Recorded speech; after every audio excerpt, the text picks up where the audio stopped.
میں آپ کو بتاؤں کہ کسی بھی نشے کے مریض کے بارے میں مثبت سوچنا کافی عقل مندی اور محنت مانگتا ہے، کوشش مانگتا ہے۔ یہ بیماری ایسی ہے جو کہ انسان کا نہ صرف امیج ٹارنش کرتی ہے بلکہ اس سے توقعات جو رکھی جاتی ہیں ان کو بھی زمیں بوس کر دیتی ہے۔ اس کے لیے ضرورت اس بات کی ہے کہ ہم نشے کی بیماری کے نظریے کو سمجھیں کہ یہ بیماری ہے جو ایک اچھے بھلے انسان کو ڈراؤنا خواب سا بنا دیتی ہے۔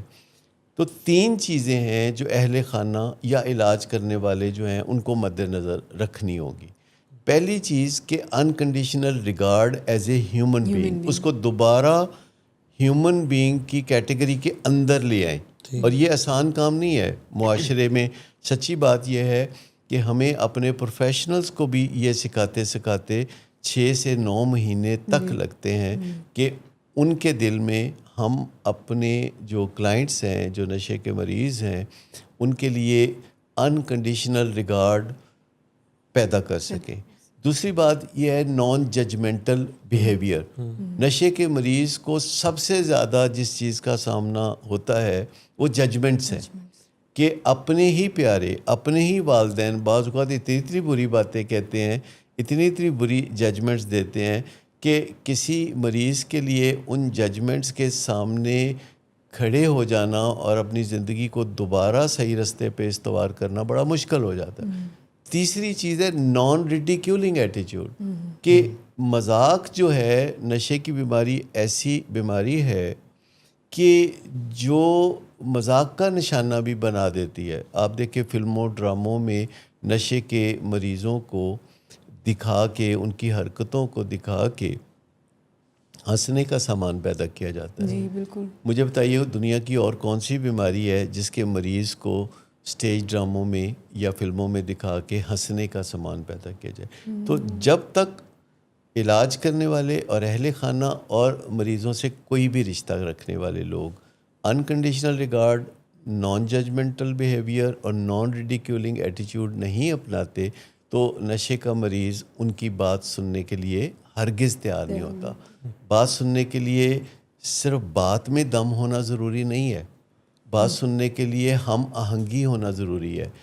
بات سننے کے لیے مریض کو یقین ہونا چاہیے کہ مجھ سے جو بھی بندہ بات کر رہا ہے وہ مجھے اپنا ہم پلہ یا اپنے برابر سمجھ رہا ہے۔ سر اگر کوئی بھی، جیسے آپ نے کہا پروفیشنل ہو یا فیملی، میں نے پروفیشنل کے اندر یہ دیکھا ہے کہ اگر یہ تینوں چیزیں وہ اپنی پرنسپل سینٹرڈ اپروچ کے اندر نہیں ڈالتے، یعنی وہ اس کو اپنا نہیں لیتے، جیسے آپ ایک لفظ بولتے ہیں کہ دل سے نہیں اپنا لیتے، دل کے اندر مریض کی عزت کو اجاگر نہیں کر لیتے۔ یہ انکنڈیشنل ریگارڈ وہی ہے نا جس کو ہم کہتے ہیں کہ خفیہ ریگارڈ، نجی طور پر پرائیویٹلی جو آپ ریگارڈ رکھتے ہیں پیشنٹ کے لیے۔ میں پروٹوکول کی بات نہیں کر رہا، آپ اس کے سامنے کیسے والہانہ انداز سے ملتے ہیں میں اس کی بات نہیں کر رہا۔ یہ بہت ڈیپ ڈاؤن دل کے اندر گہرائی میں ایک ریگارڈ ہے جو آپ پیشنٹ کا جب بنا لیتے ہیں اور آپ کے علاوہ کسی کو پتہ نہیں ہوتا تو آپ کی بات میں اثر ہو جاتا ہے۔ اور اگر یہ نہیں اظہار نہیں کیا جاتا اور اگر یہ نہیں کرتے، یعنی اگر آپ کہتے ہیں کہ ہم بہت عزت کرتے ہیں آپ کی پیشنٹ کو، لیکن اگر آپ ایسا دل میں اندر نہیں سوچتے تو مریض ہمیشہ ڈیفینسو اور ریفینسو ہوگا آپ کی بات سے۔ یعنی اس کا ایک رزلٹ میں یہ دیکھتی ہوں کہ اگر ہم یہ خود سے کہتے رہیں کہ جی میں تو بہت عزت مریضوں کی کرتا ہوں یا کرتی ہوں، لیکن اگر آپ دل میں اس کو محسوس نہیں کرتے تو کبھی بھی مریض ڈیزائرڈ رزلٹ نہیں آپ کو۔ اچھا، بعض اوقات یہ سمجھا جاتا ہے کہ مریض کی اگر ہم باتیں مانیں تو یہ اس کی عزت ہے۔ تو ہم اچھی طرح جانتے ہیں کہ مریض کی باتیں ماننا اس کی عزت نہیں ہے، مریض کا اچھا علاج کرنا اس کی عزت ہے، اس سے پیار ہے۔ تو جو عام طور پر ہم نے دیکھا ہے کہ مریضوں کی اگر ہم کوئی ناجائز بات مانیں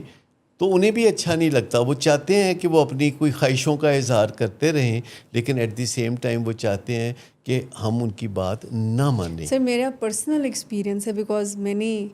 پیشنٹس کو زیادہ تر، چونکہ ان کی بات ایسی ہوتی ہے جو ان کی بحالی اور ریکوری ٹریٹمنٹ کے اگینسٹ سم ٹائم جاتی ہے، کوئی فرمائشی پروگرام جو کہ علاج سے مناسبت نہیں رکھ رہا ہوتا، تو مجھے نہ زیادہ کہنی پڑتی ہے۔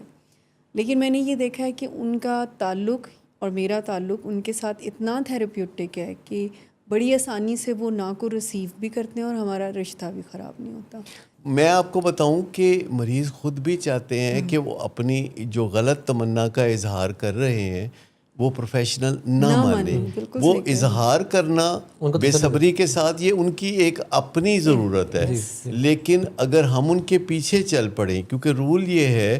کہ مریض جب ہمارے پاس آتے ہیں تو انہوں نے ہمارے پیچھے چلنا ہوتا ہے, کیونکہ اگر ہم ان کے پیچھے چلنا شروع کر دیں تو پھر جیسے اہل خانہ کے ساتھ یہ حالات ہو جاتے ہیں کہ وہ روگی ہو جاتے ہیں, تو اگر ہم مریضوں کے پیچھے چلنا شروع کر دیں تو ہم بھی روگی ہو جائیں گے اور مریضوں کو کوئی فائدہ نہیں ہوگا.